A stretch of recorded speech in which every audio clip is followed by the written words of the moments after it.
Subscribe करें और दबाएं बेल आइकन ताकि कोई खबर रह न जाए। नाजरीन, यहाँ पर आपको मुल्क भर के मौसम की ताज़ा तरीन मालूमात से अपडेट करते हैं। आपको बताएं, आज मुल्क के बेशतर इलाकों में मौसम सर्द और खुश्क, जबकि मगरबी और बलाई ज़िला में मतला अबरलूद रहेगा। बलाई खैबर पख्तूनख्वा, गिलगित बल्तिस्तान, कश्मीर और शुमाली बलोचिस्तान में बारिश और बर्फबारी की तवक्को है। पंजाब, खैबर पख्तूनख्वा के मैदानी इलाकों और बलाई सिंध में शदीद धुंध का इम्कान है। इस्लामाबाद में मौसम सर्द और खुश्क और मतला जुज़वी तौर पर अबरलूद रहेगा।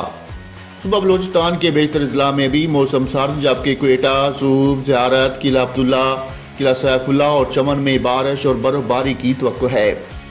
सुबह बलोचिस्तान के बेहतर ज़िला में मौसम सर्द और खुश्क, ताहम मरी, गिलियात और गिरदनवा में मौसम शदीद सर्द रहेगा।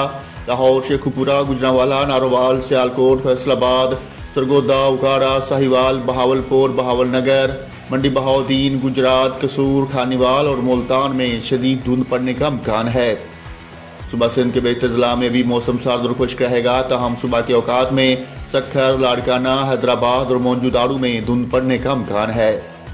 सुबह खैबर पख्तूनख्वा के बेहतर ज़िला में भी मौसम सर्द और मतला जुज़वी तौर पर अबरलूद रहेगा, ताहम दीर, चित्राल, सवात, कोस्तान, करम और वजीरिस्तान में बारिश और बर्फबारी मुतवक्को है।